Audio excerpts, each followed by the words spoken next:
ladies and gentlemen, welcome to the English news from Djibouti channels. Here are the title of our edition tonight. The headlines are: the Minister of Foreign Affairs received the delegation from European Union. And South Africa, Cyril Ramaphosa, re-elected President of the Republic in South Sudan. Welcome if you join us in the South Africa. It's official. Cyril Ramaphosa is the new president of the Republic. 2 weeks after the vote, the deputies unsurprisingly nominated and re-elected. Not surprisingly, because the ANC has a majority in parliament after the winning 57% of the votes. The new president will be officially inaugurated this Saturday in Pretoria and will appoint his government in the process. The President of the Republic, His Excellency Mr. Ismail Omar Guelleh, sent yesterday a message of congratulation of his re-elected counterpart from South Africa, Mr. Cyril Ramaphosa. In his congratulatory telegram, President Guelleh described Mr. Ramaphosa's re-elections as a clear sign of the South African people's willingness to evolve further under the leadership of the African National Congress, ANC, the country's historic political formations. There is no doubt that your reappointment to the Supreme Court is also worth the attachment of the friendly South African people to your pragmatism and determination to lead your nation on the path of economic progress and national cohesion, wrote the President, head of state in substance. Be sure, Mr. President, that you will always find with the government and people of Djibouti all the necessary support to strengthen friendly and cooperative relations between our two countries and people, President Ismail Omar Guelleh noted before reiterating his warm congratulations to his re-elected South African counterpart. The head of diplomacy, Mr. Mahmoud Ali Yusuf, received this morning the High Representative of the Union of Foreign Affairs and Security Policy, Vice President of the Commission, Mrs. Morigrini, who headed a large diplomatic delegation to the Foreign Affairs offices. The key words that were expressed by Djibouti and the EU were the strengthening of their partnership, many common interests, whether in terms of fighting climate change, stimulating investment, or better managing immigration, the promotions of peace and security, and natural resource management, economic integration and maritime security, and the fight against the piracy were also on the agenda during this meeting. The European Union and the Republic of Djibouti are working together to stabilize the Horn of Africa, including through AMISOM and Operation Atlanta. The EU and Djibouti support IGAD by encouraging to become more effective in areas such as peace, security, and regional integration. The Minister of Finance, Mr. Ilyas Moussa Dawale, the Minister of Agriculture, Mr. Mohamed Ahmed Awale, as well as the Director of the UNIAD, Mr. Fouad Salah, the Ambassador of Djibouti to Belgium, but also other senior officials of Djibouti diplomacy took part in the meeting. It should be recalled that the High Representative of the Union of Foreign Affairs and Security Policy and Vice President of the Commission, Mrs. Federica Morigini, is on a 22-hour tour of the Horn of Africa. In her interventions, High Representative of the Union of Foreign Affairs and Security Policy and Vice President of the Commission, Mrs. Federica, said that the Republic of Djibouti is a friendly country and a strategic partner of the European Union. Djibouti plays a very important role in the region, further afield. The Minister of Foreign Affairs, Mr. Mahmoud Ali Yusuf, pointed out that the European Union is an important partner. The Republic of Djibouti and the European Union have said that they are pursuing further fruitful cooperation in the area of promoting decentralization, supporting Atlanta Force, European contagion, engage in the fight against maritime piracy and terrorism.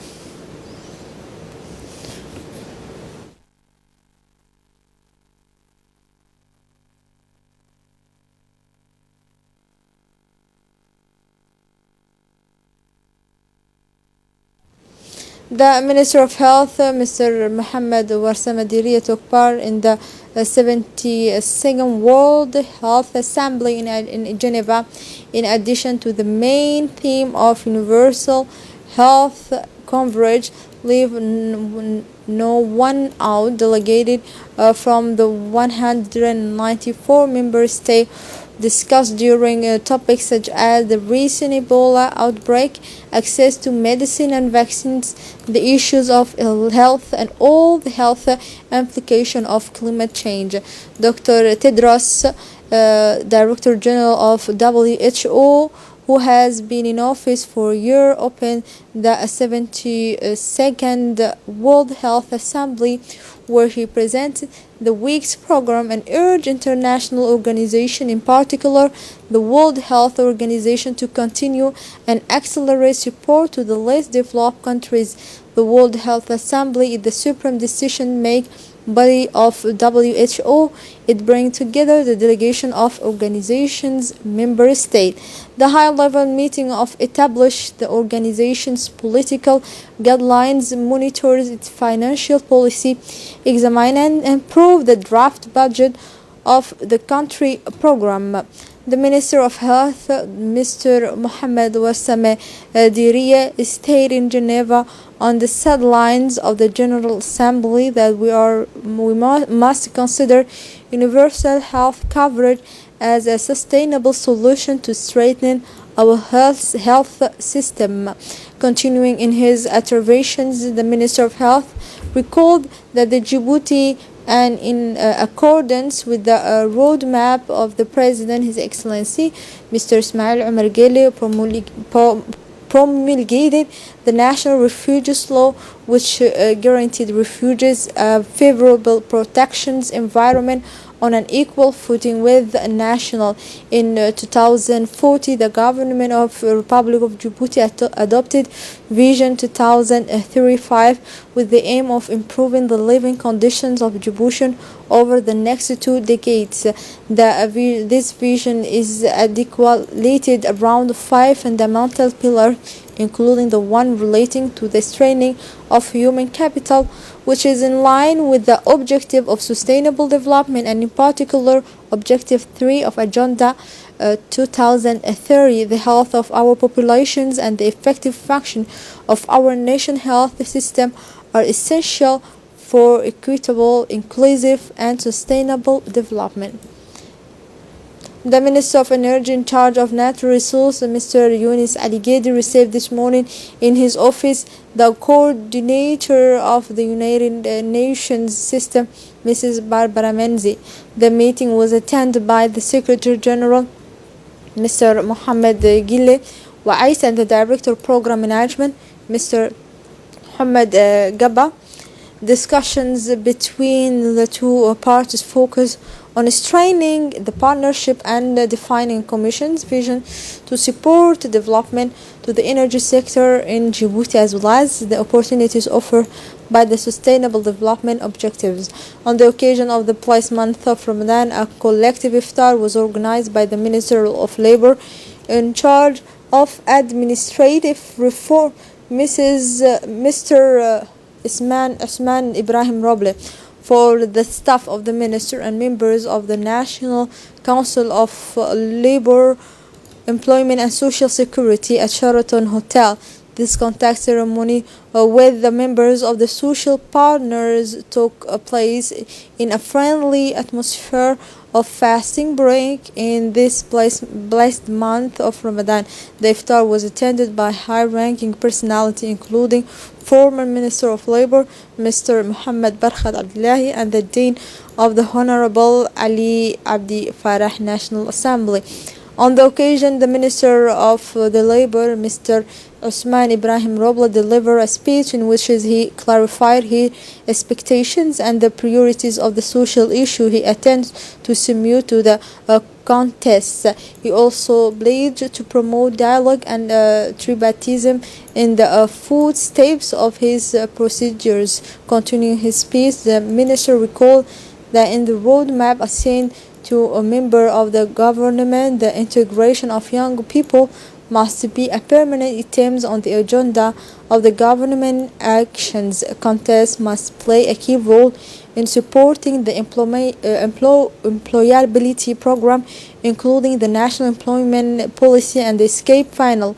He made a plea on the text that extend maternity leave from 14 weeks to 26 weeks. The RTD caravan for Ramadan is in Asamo from the Ali Sabih region. Asamo is the agriculture greenery of this region. Here are some report about this region. Sabih region is seeing the development of its transport links, which is contributing to the economic development of the surrounding regions. This is the case of the locality of Asamo, agriculture greenery of Asajok, the new paved road linking of the capital, Sabih, to Asamo, which was inaugurated by the head of state, illustrates this rising power of the Ali Sabih region. Indeed, although Ali Sabih is crossed by many roads and railways linking it with the large Ethiopian neighbor, the development of internet traffic lanes has been lacking until now, which has now become a thing of the past. This connection makes the traffic between Ali Sabih and the agricultural village of Asamo, whereas it took several hours for off-road vehicles, even today tricycles or Bajaj takes only half an hour to connect Asamo to the capital, to the delight of the farmers and other traders in Asamo. The result is clearly visible in Asamo, which is experiencing a rapid commercial expansion with its new storefronts. For farmers also, as soon as the fresh morning products are harvested, the products are transported directly by road with a simple bajaj to the market of Ali Sabih. The president of the Club of Entrepreneurs Praj Ali Sabih, also responsible for the production unit of Asamo Jam, indicated that before the jam they were making expired 2 months later, but today, with the training they have received, the conservation period has increased to 5 years. The stove has replaced wood for cooking products thanks to the donation of equipment from the Ministry of Women and Family. Before the wood was built, jam jars were sold on the Ali Sabih market, but today customers come to Asamo to buy some of jam jars. Finally, it is planned to grant a second production facility from the Ministry of Women and the Family for this young jam production unit. With regard to the production surplus, there is a major innovation in Asamo thanks to the Ministry of Women and the Family. The latter called on a West African agriculture expert to train women farmers in Asamo in the processing and conservation of crop surplus. To this end, a whole set of materials was given to these women, including a conservation preparation laboratory where hygiene is essential. Products made in this way are packaged in jars in the form of jams and will be sold on the market of Ali Sabih. The laboratory manager explains this step of the production process to us. The owner of the garden induced that the cultivated in this agricultural area several varieties of fruits and vegetables. The products are generally sold on the Ali Sabih and Djibouti markets. She has indicated that she sells the surplus of its harvest to the jam production unit, of which she is a part of it.